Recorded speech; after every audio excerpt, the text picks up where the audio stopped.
So here I have 2 chopped stalks of celery, 2 carrots, and some chopped garlic in the pan with some olive oil, and I sauteed that till it was soft. In the meantime, I chopped 1 red onion just in a fine dice, added that to the pan.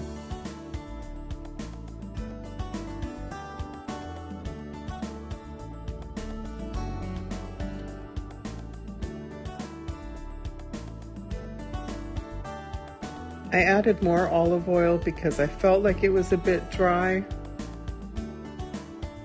Stirred it all in and let it soften.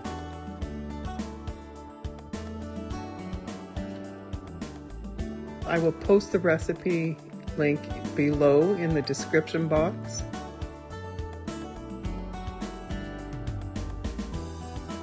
I chopped, finely diced 1 apple.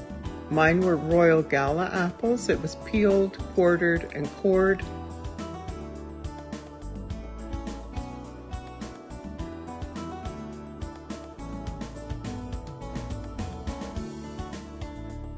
Had to taste it to make sure it was good. And then, there was a piece left over. So what do you do? So I put that in the pan. I sauteed it all together till everything was soft.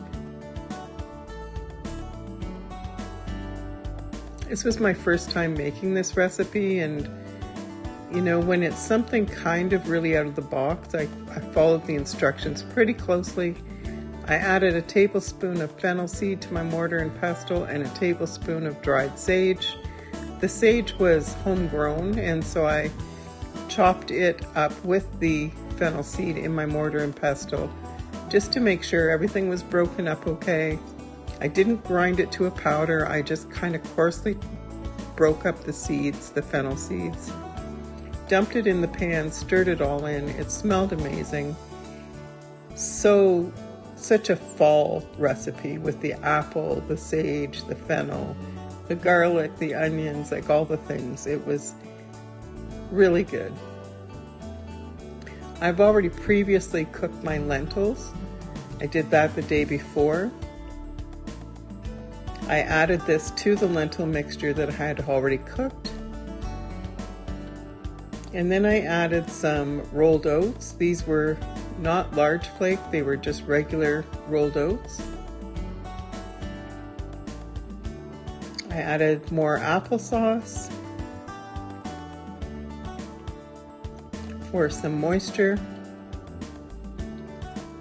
And then I added some chopped walnuts that I had previously chopped and toasted. That gives it a really good texture for a vegetarian loaf, kind of a meat texture.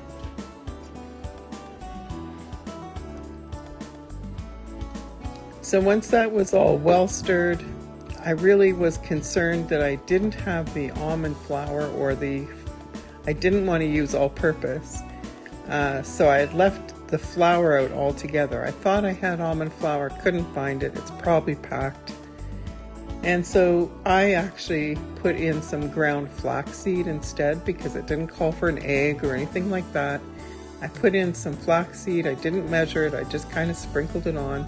And then I added some more applesauce to kind of gelatinize with the flaxseed. I sprayed my 9x5 pan. This is my stoneware baking pan. Lined it with parchment, sprayed the parchment, and packed it with the lentil mixture. This recipe was really good. If I had it to do over again, I would pack the mixture in tighter.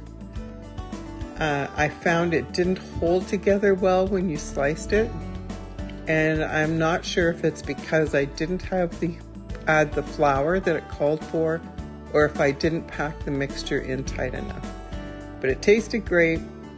You could crumble it up and use it for like a taco meat or a filling on a wrap, like so many things.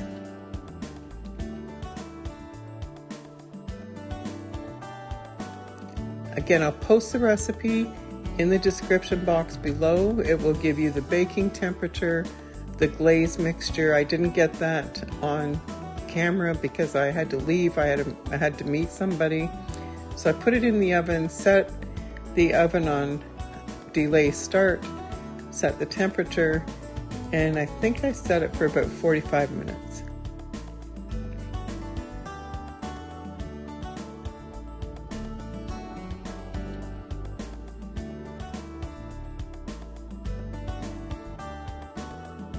I didn't follow the glaze recipe. I used ketchup. I didn't have organic sugar-free like the recipe calls for. And I put some sweet Thai chili sauce in as well, and the apple cider vinegar. It turned out really well. There was a little bit of a bite, which I like.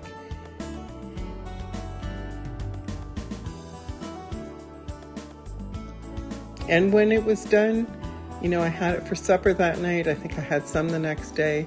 And now I have sliced it all, frozen the slices in the freezer, and I'll put the slices in a Ziploc bag so that whenever I want some, I can take out one piece. There you go. I had it with salad and beans. It was really good, and I would make it again. If you try this recipe, let me know.